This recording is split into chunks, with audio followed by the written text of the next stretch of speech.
There is a specific kind of silence that isn't empty. It's heavy. It settles in the room after you've put your phone down for the 10th time. It's a silence that has a presence, a weight in your chest. You tell yourself you're not waiting. You tell yourself you're moving on. But your body hasn't gotten the message. Your nervous system is still tuned to a frequency that is no longer broadcasting, listening for a vibration that doesn't come. He is silent, but your mind is loud. It has become a cinema, replaying scenes. The way he looked at you, the sentence he left unfinished, the promise that was implied but never spoken. You analyze his last message, searching for clues in the punctuation. You scroll through his social media, not to see what he's doing now, but to feel the echo of what he was to you then. This is the phantom limb of a connection. The arm is gone, but you can still feel the ache in the fingers. And the most maddening part is the knowing. A deep, intuitive, unshakable feeling that he hasn't forgotten you. It's not arrogance, it's not delusion. It's a quiet certainty that you occupy space in his mind. You feel his thoughts like a change in atmospheric pressure. But the thoughts don't translate into action. The feeling doesn't become a message. The knowing doesn't break the silence. And so you are left in a psychological limbo, caught between a silence that feels like an ending and an intuition that insists the story isn't over. This space is where so many women get lost. They try to solve the riddle of his mind, asking friends, consulting experts, looking for strategies. Should I text him? Should I post a story to show him I'm happy? Is the no contact rule working? These questions are all focused outward, on him. They are attempts to manipulate a reality that is outside of your control. But they miss the entire point. The pain you are feeling is not just about him. His silence is merely the trigger. The real story, the one that holds the key to your freedom, is happening inside of you. The question is not, why is he silent? The deeper, more transformative question is, why does his silence have this much power over me? What he has activated, without even knowing it, is an unconscious emotional pattern. From a Jungian perspective, this is known as a complex. A complex is not a flaw or a weakness. It is a cluster of memories, emotions, and beliefs that orbit a central theme, like planets around a sun. These complexes live in our unconscious, and when a situation in the outer world resonates with their theme, they are awakened.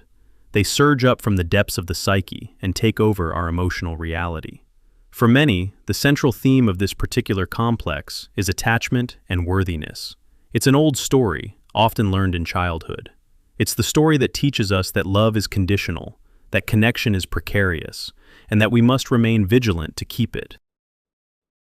Perhaps you had a parent who was emotionally inconsistent, warm and present one moment, distant and preoccupied the next. You learned, without words, that you had to be a certain way, good, quiet, helpful, undemanding, to earn moments of their attention. You learned that absence didn't mean they didn't love you. It just meant you had to wait, patiently and quietly, for them to return. Your conscious mind has forgotten the details. You are a capable, intelligent, adult woman. But your unconscious remembers. It remembers the feeling of waiting by a door. It remembers the anxiety of an unpredictable emotional climate. It remembers the subtle belief that if you just wait long enough and prove your loyalty through your stillness, the connection will be restored. This man, with his intense presence followed by his sudden, unexplained absence, has unknowingly walked straight into the heart of this old emotional wound. He is playing a role in a play that was written long before you met him. His silence is not just his silence. It has become the echo of every past silence, every moment of withheld affection, every time you felt you had to earn your place. His silence feels so significant because your attachment complex has cast him in the leading role of the one who validates my worth. This is why it feels like more than just a breakup or a dating disappointment. It feels existential. It feels like your very value as a woman is on the line, being judged in the courtroom of his silence. The complex whispers to you, if he comes back, it means I am worthy. If he stays silent, it means I am not. This is the invisible chain that keeps you tethered to the silent phone. It's not love that is holding you captive. It is the hope of finally winning a very old game.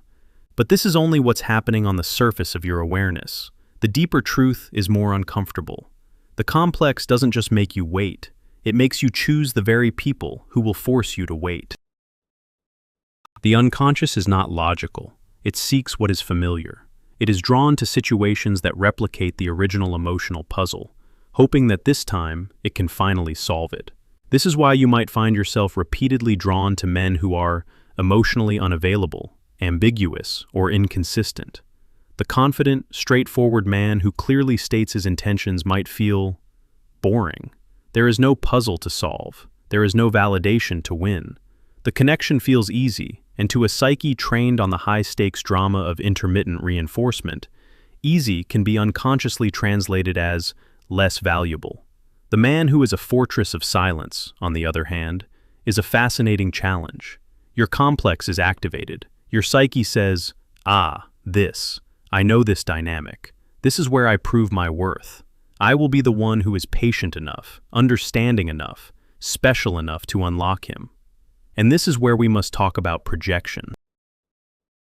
In Jungian psychology, projection is the unconscious act of attributing our own inner qualities to another person. For a woman, a powerful projection often involves her animus, her inner masculine principle, the unconscious image of the ideal man that she carries within her. This animus is not just a fantasy. It is a composite of all her experiences and beliefs about masculine energy, her father, cultural figures, past lovers. When you feel an intense, almost fated connection with a man, you are often projecting your animus onto him. You are not seeing him as he is. You are seeing him draped in the golden light of your own inner potential. You see the king, the poet, the misunderstood genius that your soul yearns to connect with. You are in love not just with the man, but with the image your own psyche has painted over him. His silence, then, becomes part of the myth. It's not a red flag. It's proof of his depth. He's not avoidant. He's complex. He's not ghosting you. He's wrestling with his feelings. The projection fills in the blanks of his silence with a noble, romantic narrative. He is a man so overwhelmed by the depth of his feelings for you that he has to withdraw. He is sorting things out. He is afraid of the intensity. While some of this might be true, men can and do withdraw when they feel overwhelmed. The projection exaggerates it and makes it all about you. It turns his internal struggle into a testament to your unique power over him. This is a seductive and dangerous fantasy. It keeps you waiting because you believe you are the heroine in a great love story, waiting for the hero to overcome his dragons. The truth is, you are waiting for a character to step out of a story you wrote and project it onto him. And he may have no idea he was even cast in the role. This is the moment the dynamic begins to lose its power. The moment you see that the intensity you feel is not just coming from him, but from your own unconscious. The electricity of the connection is real, but it's being generated by the meeting of his behavior and your complex. It takes two to create this circuit. His silence is one pole, your attachment complex is the other. If you remove your pole, the current stops. So how do you do that? It begins with a radical shift in focus. You must consciously and deliberately pull your energy and attention away from him and turn it inward. This is not a tactic. This is not a game of reverse psychology to make him chase you. This is an act of profound self-rescue. Imagine your psychic energy as a finite resource, like a reservoir of water. For weeks or months, you have been piping that water over to him. Every thought, every fantasy, every analysis, every check of his profile is you, sending your life force into a void. You are trying to water a garden that is miles away, while your own inner landscape becomes dry and barren. The first step is to turn off the spigot. This means making a conscious decision to stop the compulsive behaviors. Put the phone in another room. Block him if you must, not as an act of anger, but as a boundary for your own sanity. Stop talking about him with your friends. When you find your mind drifting to him, gently but firmly redirect it. Acknowledge the thought. There's the story about him again. And then turn your attention to your own breath, to the feeling of your feet on the ground, to the task in front of you. At first, this will feel like withdrawal. It will be deeply uncomfortable. Your complex will scream for its fix. It will create anxiety, restlessness, and an overwhelming urge to just check one more time. It will tell you, if you stop thinking about him, he will forget you forever. You will lose your connection. This is the voice of the wound, not the voice of truth. The connection you are afraid of losing is the connection to your own hope of validation. What you are really being asked to do is to sit with the deep discomfort of not being chosen, of not being validated, and to find that you can survive it. You are being asked to become your own source of validation. This is the shadow work of waiting. The shadow, in Jungian terms, is the part of ourselves that we have disowned or repressed. The good, patient woman who waits quietly has a shadow, and that shadow is often filled with a deep, unacknowledged neediness. It's the part of you that feels, on some level, incomplete without a man's approval. It's the part that believes its value is external. To integrate this shadow is not to shame it. It is to bring it into the light with compassion. It is to say to that young part of yourself that learned to wait by the door, I see you. I see how much you're hurting. I see your fear of being abandoned. But we are not a child anymore. We do not need to wait for someone else to come home to us. We are already home. This is when you begin to fill your own cup. You take the vast amounts of energy you were pouring into him and you pour it back into yourself. What did you stop doing when he became the center of your world? Did you stop painting? Did you stop hiking? Did you stop calling the friends you could laugh with about things that had nothing to do with men? Reclaim those things, not as distractions, but as acts of devotion to your own soul. Each time you choose to read a book instead of checking his status, you are taking your power back. Each time you go for a walk in nature, instead of rereading old messages, you are taking your power back. Each time you feel the ache of his silence and choose to comfort yourself rather than fantasize about him comforting you, you are rewiring your own brain. You are teaching your attachment complex a new story. I am safe. I am whole. My peace is not dependent on another person's actions. If this process of turning inward names something you have never been able to say out loud, write a single sentence for yourself. A sentence that marks this shift. It is a private contract with your own soul. As you continue this inner work, something strange begins to happen. His silence starts to change its quality. It is no longer a heavy, menacing presence. It becomes lighter. It becomes just silence, the absence of noise. The emotional charge begins to dissipate because you are no longer feeding it with your own energy. The phantom limb stops aching because you have accepted that the arm is gone. You start to see him more clearly, without the golden glow of your animus projection. You see a man who, for whatever reason, fear, immaturity, a different set of priorities, was unable or unwilling to meet you where you were. You see his behavior not as a reflection of your worth, but as a reflection of his own capacity. There is no anger, no resentment. There is just a quiet clarity, a sober acceptance. And here is the paradox. It is often at this very point, when you have truly let go, when you are no longer energetically pulling on him or waiting for him, that he may reappear. He feels the shift. The energetic cord that connected your complex to his behavior has been cut, and the sudden lack of tension is noticeable on an unconscious level. He might send a tentative text, a "Hey, how have you been?" This is the ultimate test. The old you, the one run by the attachment complex, would feel a jolt of triumphant validation. It worked. He came back. I knew he was thinking of me. And you would be right back in the cycle, your worthiness once again in his hands. But the woman who has done the inner work, the woman who has withdrawn her projections and tended to her own wounds, will feel something different. She will not feel a desperate jolt of relief. She might feel a flicker of curiosity, but it will be grounded in a new center of gravity within herself. Her first thought will not be, "He's back." Her first thought will be, "I am here. How does this feel in my body now?" She will observe his attempt to reconnect from a place of wholeness, not from a place of lack. She will ask herself different questions. Not does he love me, but is his presence in my life conducive to my peace?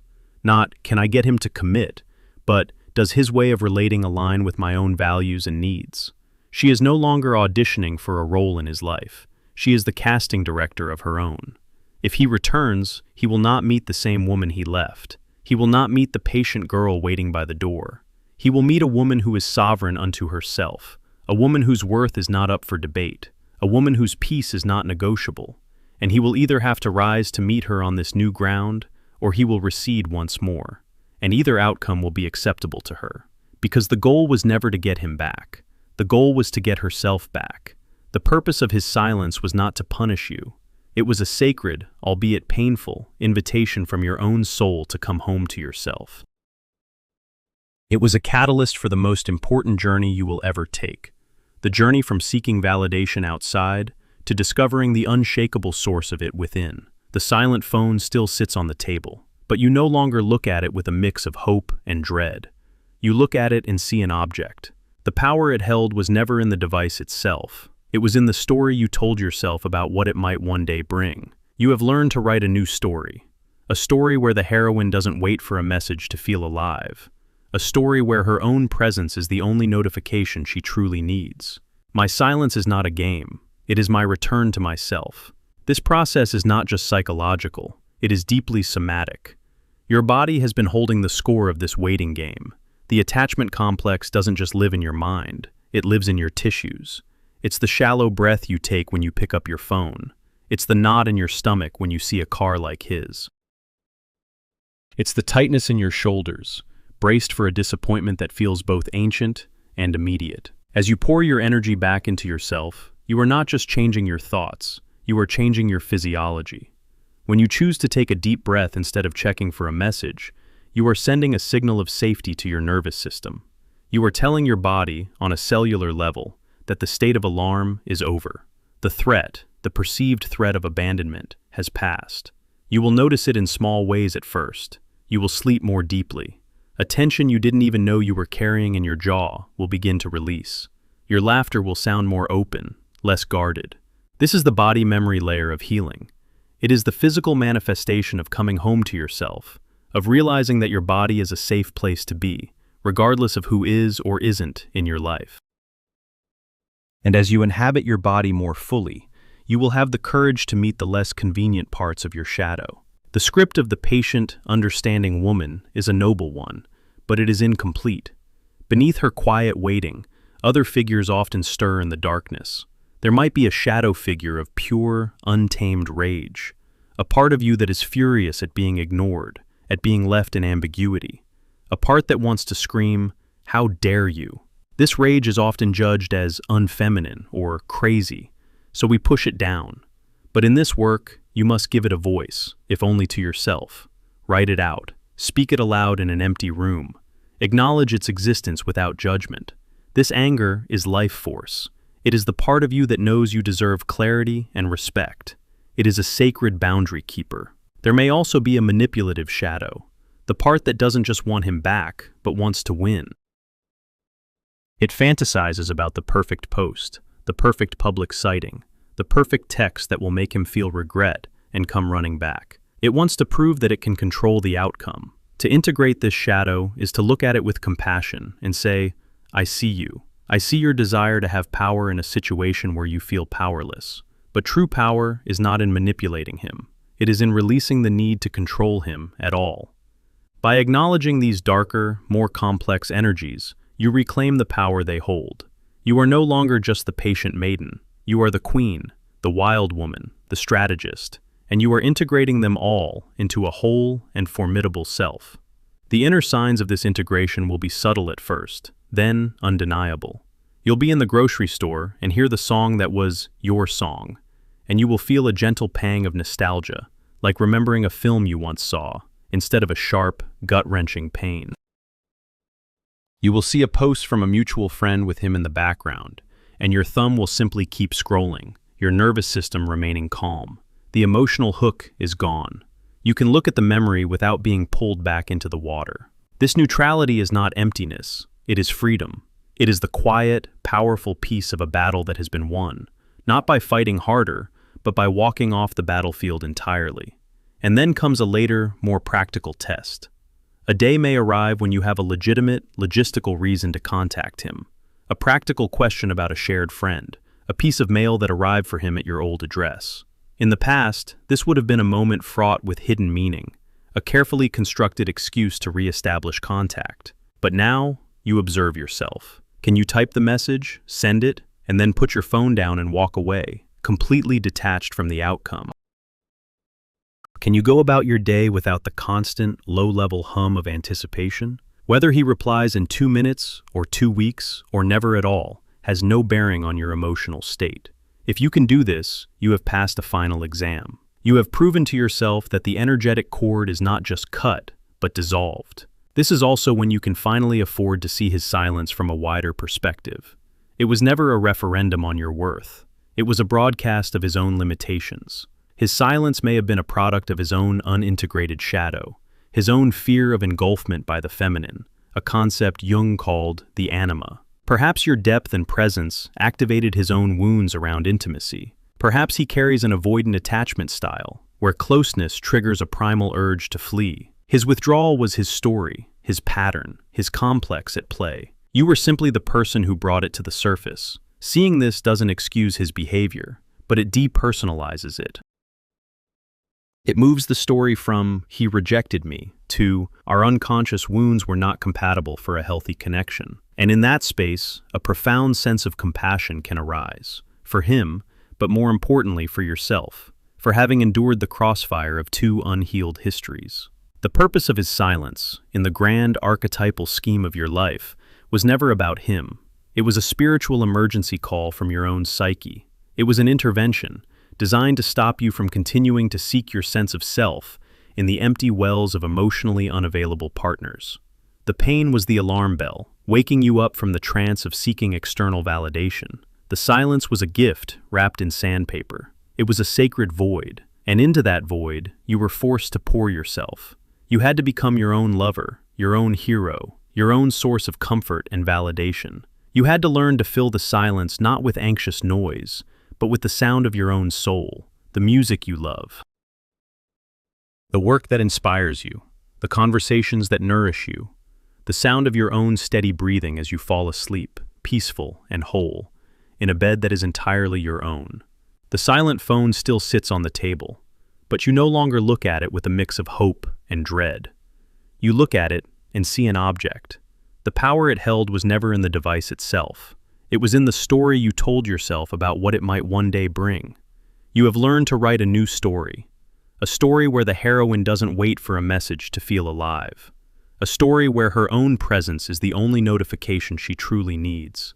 His silence was the question. Your life is now the answer.